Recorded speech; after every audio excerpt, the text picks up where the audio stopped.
Hi friends, எல்லாருக்கும் வணக்கம். SRP எப்போ வரும்னு சொல்லிட்டு கேட்டிருந்தீங்க. ஸோ எஸ்ஆர்பி வரும், கண்டிப்பாக வரும். ஸோ வராமலாம் நிற்காது. ஸோ இப்போத்துலேருந்தே வந்து நல்லா ப்ராக்டிஸ் பண்ணுங்கள்.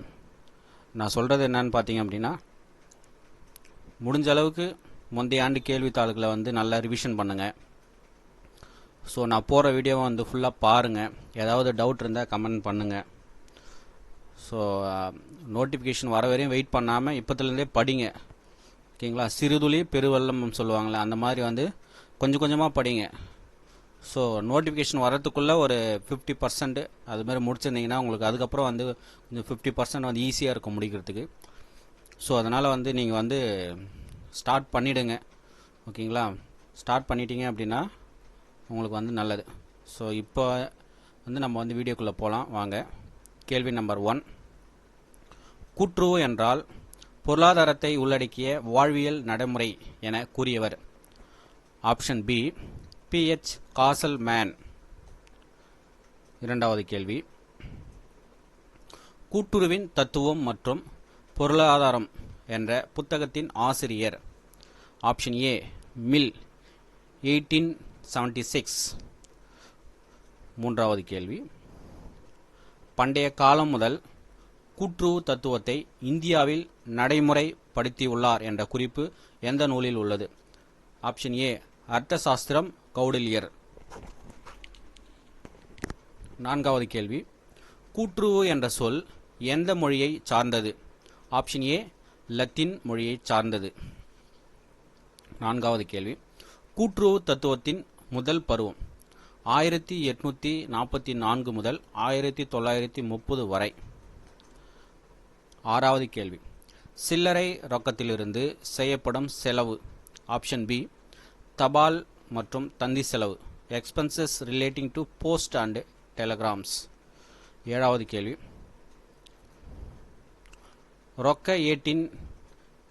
ரொக்க ஏட்டின் பற்றிருப்பு என்பது. ஆப்ஷன் ஏ, செல்லேட்டின்படி வரவு இருப்பு. எட்டாவது கேள்வி, அனாமத்து கணக்கின் வரவு இருப்பு தோன்றுவது. ஆப்ஷன் சி, இருப்புநிலை குறிப்பில் பொறுப்புக்கள் பக்கத்தில். ஒன்பதாவது கேள்வி, அலுவலக தட்டச்சு பொறியை சீர் செய்ய செலவு தொகையை பற்று வைக்க வேண்டியது. ஆப்ஷன் சி, பழுதுபார்ப்பு கணக்கில், ரிப்பேர்ஸ் அக்கவுண்ட். பத்தாவது கேள்வி, வருவாயின செலவு பயன் தருவது. ஆப்ஷன் சி, நடப்பு ஆண்டுக்கு, கரண்ட் இயர். 11வது கேள்வி, வங்கி என்ற சொல் கிரேக்க மொழியின் வார்த்தை பேங்க்யூ இல் இருந்து எடுக்கப்பட்டது. இதன் பொருள் மேசை. 12வது கேள்வி, இந்திய அரசின் வேளாண்மை குழுவின் பரிந்துரைப்படி வேளாண் விவசாயிகளின் கூட்டுறவு சங்கம் தொடங்கிய வருடம். Option D, 1976. 13வது கேள்வி, இந்திய அரசாங்கம் கூட்டுறவுத்துறையில் இருந்த ஒரு குழுவை அமைத்து மலைவாழ் மேம்பாட்டிற்காக யார் தலைமையின் கீழ் அமைத்தது? ஆப்ஷன் ஏ, திரு பாவா, 1973. மலைவாழ் மேம்பாட்டுக்குன்னு சொன்னால் அது எந்த சங்கம்னு பார்த்தீங்கன்னா லேம்ஸ் சொசைட்டி. ஸோ இந்த திரு பாவா 1973 அவருடைய தலைமையின் கீழ் தான் வந்து பார்த்தீங்கன்னா லேம்ப் சொசைட்டியை வந்து ஸ்டார்ட் பண்ணணும்னு அவர் அறிக்கையில் வந்து சொல்லியிருப்பார். 14வது கேள்வி, வேளாண்மை கடன் மற்றும் கிராமத்தின் முன்னேற்றம் என்ற குழுவின் மறு ஆய்வின் அறிக்கை சமர்ப்பித்தது. ஆப்ஷன் சி, ஜனவரி 1981. 15வது கேள்வி, இந்திய அரசாங்கத்தின் உயர்மட்ட குழுவை நிதி நிறுவன மேம்பாட்டிற்காக திரு எம் நரசிம்மன் தலைமையில் எந்த ஆண்டு அமைக்கப்பட்டது? Option A, August 1991. 16வது கேள்வி, தக்காவி கடன் மற்றும் கூட்டுறவு கடன் 1963 சமூக அபிவிருத்தி மற்றும் ஒத்துழைப்பு அமைச்சரின் தலைவர். ஆப்ஷன் சி, திரு பி.பி. பட்டேல். 17வது கேள்வி, கீழ்கண்டவற்றில் எந்த ஒரு பணி கூட்டுறவு நிர்வாக குழுவிற்கு முக்கியமான பணி? கோட்பாடுகளை வரைதல், முடிவினை பரிசீலித்தல், நிர்வாகத்திற்கும் உறுப்பினர்களுக்கும் நல்ல உறவை உருவாக்குதல். ஆப்ஷன் டி, இவை அனைத்தும். 18வது கேள்வி, உறுப்பினர்களுக்கு பங்காதாயம் வெளியிட எவ்வகை தீர்மானம் தேவை? ஆப்ஷன் ஏ சாதாரண தீர்மானம், ஆர்டினரி ரெசல்யூஷன். 19வது கேள்வி. கொடுக்கப்பட்டவைகளில் 19வது கேள்வி. கொடுக்கப்பட்டவைகளில் எது கட்டண நிலுவைக்கான வெளிக்காரணங்கள்? ஆப்ஷன் சி வேளாண்மை பயிர்களின் இழப்பீடு.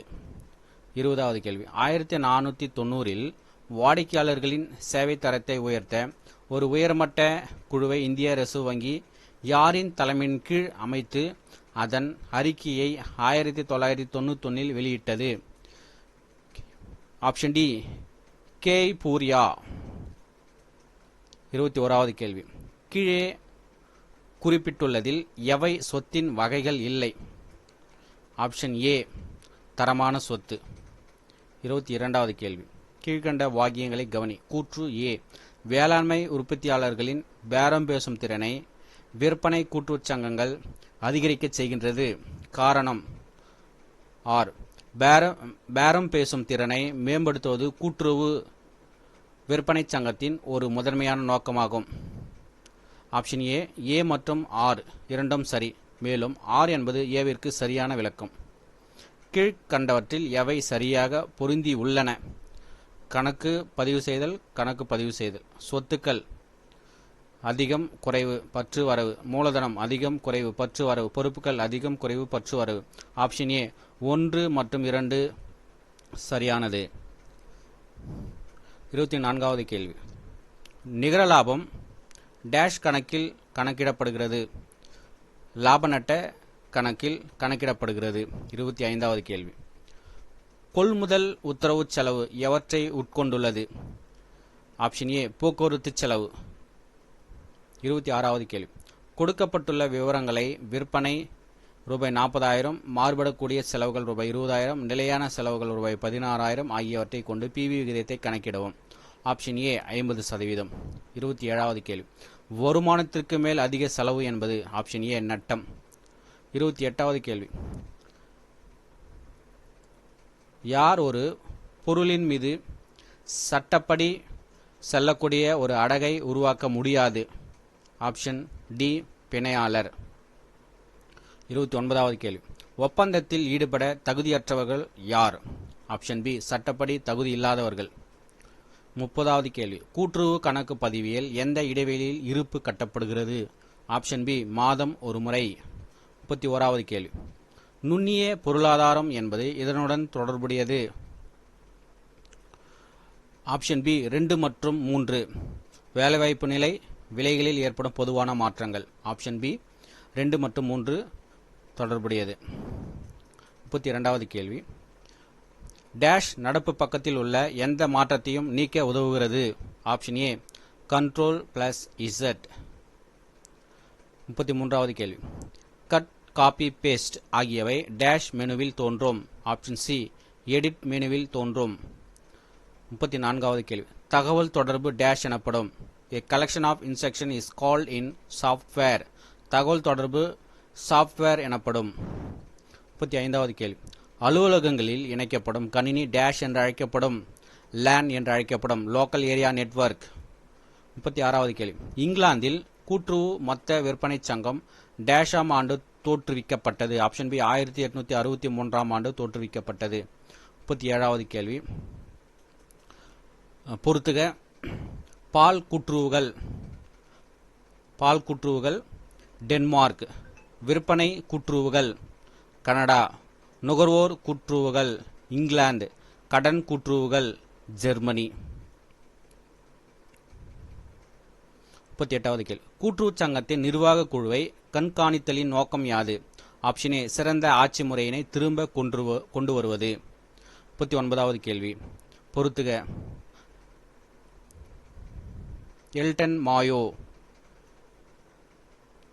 தொழிற்புரட்சியில் சமுதாய பிரச்சினை. Frederick W Taylor. பில்லட்டின் விஞ்ஞான மேலாண்மை கோட்பாடுகள். ஹென்றி பாயல். பொது மற்றும் தொழில் மேலாண்மை. மேரி பார்க்கர். நிறுவன மற்றும் பணியாளர்களின் குறிக்கோள் இணைத்தலுக்கு முக்கியத்துவம். 40வது கேள்வி. மூலப்பொருள் மேலாண்மை ஒரு நிறுவனத்துடைய டேஷ் உயர்த்துகிறது? உற்பத்தி திறன் உயர்த்துகிறது. 41வது கேள்வி ஒரு நபர் நிர்வாக குழுவிற்கு தேர்ந்தெடுக்கவோ அல்லது நியமனம் செய்யவோ கீழ்கண்டவற்றுள் எது தகுதியின்மை என கருதப்படுகிறது? ஆப்ஷன் ஏ ஒரு சம்பளம் பெறும் பணியாளருக்கு நெருங்கிய உறவினராக இருப்பது. 42வது கேள்வி கூட்டுறவு கல்வி அளிக்கப்படுவது. ஆப்ஷன் சி உறுப்பினர்கள், பணியாளர்கள் மற்றும் தேர்ந்தெடுக்கப்பட்ட உறுப்பினர்கள். 43வது கேள்வி கூட்டுறவு நிறுவனத்தின் முக்கிய நோக்கம் என்பது. ஆப்ஷன் பி சேவை. 44வது கேள்வி முதன்மை சங்கமானது கீழ்கண்டவற்றில் எதில் அடங்கும்? ஆப்ஷன் ஏ மாநிலம். 45வது கேள்வி தொழிலாளர் குறிப்பை அறிமுகப்படுத்தியவர் யார்? Labour notes. Option C Robert Owen. 46வது கேள்வி தாய்கோ விரிவுபடுத்துக. தமிழ்நாடு. ஆப்ஷன் பி தமிழ்நாடு தொழில் கூட்டுறவு, தமிழ்நாடு இண்டஸ்ட்ரியல் கோஆபரேட்டிவ். 47வது கேள்வி டிஎன்எஸ்சி ஏஆர்டிபியால் வழங்கப்படும் சாதாரண கடனீட்டு பத்திரம் யாரால் வாங்கப்படுகிறது? ஆப்ஷன் பி தனிநபர்கள். 48வது கேள்வி எந்த குழுவானது மத்திய நிதி ஒன்றியம் தோற்றுவிப்பதற்கு பரிந்துரை செய்தது? ஆப்ஷன் சி மத்திய வங்கி விசாரணை குழு. 49வது கேள்வி கீழ்கண்ட குழுவில் பொருத்தமில்லாதது ஒன்று எது? ஆப்ஷன் பி அமைப்பு. ஐசிஎம்மின் விரிவாக்கம். கூட்டுறவு மேலாண்மை. Institute of cooperative management. 51வது கேள்வி முடிவுறா கனவுகளின் ஆசிரியர் யார்? Unfinished dream. Option C doctor Verghese Kurien. 52வது கேள்வி பால் தொகுப்பின் மூலமாக கிடைக்கும் பயன். ஆப்ஷன் சி உபரியான பாலை பற்றாக்குறையான இடத்திற்கு கொண்டு செல்லுதல். 53வது கேள்வி தமிழ்நாட்டில் உள்ள பிரதம கூட்டுறவு விற்பனை சங்கங்களின் எண்ணிக்கை எவ்வளவு? Option A 114. 54வது கேள்வி என்டிடிபி நிறுவப்பட்ட ஆண்டு. 1965. Option A 1965. NDDB national dairy development board. 55வது கேள்வி அங்கத்தினர்களுக்கு பால் கூட்டுறவுகள் என்ன வகையான சேவைகளை வழங்குகின்றன? ஆப்ஷன் ஏ கால்நடை பராமரிப்பு. ஆப்ஷன் பி செயற்கை முறை கருவூட்டல். ஆப்ஷன் சி தீவனம் வழங்குதல். இவை அனைத்தும். ஆப்ஷன் டி இவை அனைத்தும். 56வது கேள்வி கூட்டுறவில் அரசு பங்களிப்பின் தாக்கத்தினை கூறுக. ஆப்ஷன் டி இவை அனைத்தும். சொந்த நிதியை பயன்படுத்துதல், கடன் வாங்கும் திறனை அதிகப்படுத்துதல், நிதி நிறுவனங்கள் தேவையான கடன்களை வழங்குதல். இவை அனைத்தும். 57வது கேள்வி கூட்டுறவு வங்கிகள் கடன் பெறுவது எதன் அடிப்படையில்? ஆப்ஷன் பி வங்கி வீதம், பேங்க் ரேட். 58வது கேள்வி 111வது கூட்டுறவிற்கான சட்ட திருத்தம் எதனை வலியுறுத்துகிறது? ஆப்ஷன் ஏ தற்சார்பு மற்றும் தன்னாட்சி நிலவுதல், வெளிப்படை மற்றும் பொறுப்புணர்வு, வல்லுநர்கள் மேலாண்மை. ஆப்ஷன் டி இவை அனைத்தும். 59வது கேள்வி யார் சரிகட்டும் பட்டியலை தயார் செய்பவர்? ஆப்ஷன் ஏ கணக்காளர், அக்கவுண்டன்ட். எதில் துணை நாளேடுகள் உபயோகிக்கப்படுகிறது? ஆப்ஷன் சி கூட்டுறவு கணக்கு பதிவியல். 61வது கேள்வி உலகில் அதிகம் பால் உற்பத்தி செய்யும் நாடு எது? Option C India. எப்பொழுது முதல் கூட்டுறவு வீட்டுவசதி சங்கம் ஆரம்பிக்கப்பட்டது? Option D 1909. 63வது கேள்வி வேளாண்மை கடன் நிலைநிறுத்த நிதியின் முக்கிய நோக்கம் என்பது? ஆப்ஷன் ஏ குறுகிய கால கடனை மத்திய கால கடனாக மாற்றுதல். ஆப்ஷன் பி மத்திய கால கடனை குறுகிய கால கடனாக மாற்றுதல். ஆப்ஷன் சி நீண்ட கால கடனை குறுகிய கால கடனாக மாற்றுதல். ஆப்ஷன் டி இவற்றில் எதுவும் இல்லை. 64வது கேள்வி பயிர்க்கடன் முறை இந்தியாவில் எந்த மாநிலத்தின் முதலாக அறிமுகப்படுத்தப்பட்டது? Option B Chennai. 65வது கேள்வி டிசிசிபியின் விரிவாக்கம் என்பது? ஆப்ஷன் சி மாவட்ட மத்திய கூட்டுறவு வங்கி, டிஸ்ட்ரிக்ட் சென்ட்ரல் கோஆபரேட்டிவ் பேங்க். 66வது கேள்வி என்டிடிபி தலைமையிடம் அமைந்துள்ள இடம்? நேஷனல் டெய்ரி டெவலப்மெண்ட் போர்டின் தலைமையிடம் அமைந்துள்ள இடம்? Option C Mumbai. 67வது கேள்வி கீழ்கண்டவற்றில் எது ஒப்படைவின் இன்றியமையாத கூறு அல்ல? ஆப்ஷன் பி அடகு. 68வது கேள்வி கீழ்கண்டவற்றுள் எது முகமைக்கு தேவையான இன்றியமையாத கூறு அல்ல? Option B மறுபயன். 69வது கேள்வி யார் ஒரு பொருளின் மீது சட்டப்படி செல்லக்கூடிய ஒரு அடகை உருவாக்க முடியாது? Option D பிணையாளர்கள். 70வது கேள்வி ஏ என்பவர் பி என்பவருடைய பொருள்களை அவருடைய அனுமதியின்றி காப்பீடு செய்கிறார். இந்த நடவடிக்கையை பி என்பவர் பின்னேற்பு செய்தால் இது ஏ என்பவர் பி என்பவருடைய அனுமதி பெற்று காப்பீடு செய்தார் என்பதற்கு ஒப்பாகும். இது டேஷ் ஒப்பந்தமாகும். ஆப்ஷன் டி இழப்பீடு ஒப்பந்தமாகும். 71வது கேள்வி ஏ என்பவரும் பி என்பவரும் ஒரு கடைக்கு சென்றனர். ஏக்கு தேவையான பொருட்களை வாங்கி கொள்ளட்டும், அதற்குரிய பணத்தை செலுத்துவதை நான் பார்த்துக் கொள்கிறேன் என்று பி கடைக்காரரிடம் கூறினார். இது வெளிப்படையான டேஷ் ஒப்பந்தமாகும். பிணையாளர் ஒப்பந்தமாகும். Option A பிணையாளர் ஒப்பந்தமாகும். 72வது கேள்வி, தேசிய கூட்டுறவு வளர்ச்சிக் கழகம் கூட்டுறவு சங்கங்களுக்கு எந்த மாதிரியான பணிகளுக்கு நிதியுதவி அளிக்கின்றது? ஏற்கனவே உள்ள கட்டுமான வசதிகளை விரிவாக்குதல், கிட்டங்கிகள் கட்டுவதற்கு, மேலாண்மை தகவல் முறையை மேம்படுத்துதல். ஆப்ஷன் டி இவை அனைத்தும். 73வது கேள்வி, ஒருங்கிணைத்தல் எனும் பணி அதிகமாக டேஷ் தொடர்புடையது? செயல்பாடுகள் தொடர்புடையது. 74வது கேள்வி, எவ்வகையான தணிக்கை கொள்கைகளை பரிசீலித்தல் மற்றும் மறு ஆய்வு செய்தல் போன்றவற்றிற்கு உதவுகின்றது? ஆப்ஷன் சி மேலாண்மை தணிக்கை, மேனேஜ்மெண்ட் ஆடிட். 75வது கேள்வி, பணியாளர் மேலாண்மை எதனுடன் தொடர்புடையது? ஆப்ஷன் பி பணியமர்த்தல், ஸ்டாஃபிங். 76வது கேள்வி, கீழே கொடுக்கப்பட்டுள்ள காரணிகளில் விலை தேவை நெகிழ்ச்சியை தீர்மானிக்கக்கூடியவை? பொருளின் தன்மை, பயன்பாட்டு அளவு மற்றும் வருமான அளவு. பொருளின் தன்மையும் பயன்பாட்டு காலமும் வருமான அளவும் பொருளின் அவசர தேவையும். ஆப்ஷன் டி இவை அனைத்தும். 77வது கேள்வி, கூட்டுறவு அமைப்பில் கட்டுப்படுத்துதல் கையாளும் போது கடைபிடிக்கப்படுபவைகள் முறையே? வரிசைப்படுத்துக. ஆப்ஷன் ஏ 3-2-1-4, தரத்தை நிர்ணயித்தல், செயல்பாட்டினை அளவீடு செய்தல், தரங்களை கொண்டு செயல்பாட்டினை ஒப்பிடல், விலகிச் செல்வனவற்றை சரிப்படுத்துதல். 78வது கேள்வி, நிறுமத்தில் ஒருவரை பிறருடன் ஒப்பிட வழிதரும் முறை யாது? ஆப்ஷன் டி வேலையை மதிப்பீடு செய்தல், ஜாப் எவால்வேஷன். 79வது கேள்வி, கூட்டுறவு சங்கங்கள் ஒரு டேஷ் வகை அமைப்பாகும்? ஜனநாயக வகை அமைப்பாகும், டெமோக்ராட்டிக் ஆர்கனைசேஷன்.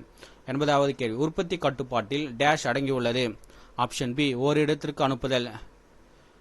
81வது கேள்வி, ஒரு இயக்குனர் டேஷாக செயலாற்றுகிறார்? Option B நிறுமத்தின் பொறுப்பாண்மையர். 82வது கேள்வி, தணிக்கை எந்த அடிப்படையில் வகைப்படுத்தப்படுகிறது? Option A நிதிநிலைத்தன்மை. 83வது கேள்வி, மேலாண்மை என்பது மக்களின் மேம்பாட்டிற்கு வழிவகுப்பதற்கு செயல்களை வழிநடத்துவது என்று கூறியவர்? Option B Henri Fayol. 84வது கேள்வி, கூட்டுறவு கொள்கையை திருத்தியமைக்க அனைத்து நாட்டு கூட்டுறவு கூட்டு மன்றம் டேஷ் என்பவருடைய தலைமையில் ஒரு குழு அமைத்து கொள்கையை மாற்றி அமைத்தது? Option D 1972 Henri Fayol. 85வது கேள்வி, நிர்வாக குழுவினர் தங்களுக்குள் ஒரு தலைவரை அல்லது ஒரு துணைத் தலைவரை தேர்ந்தெடுக்க விதி எண்?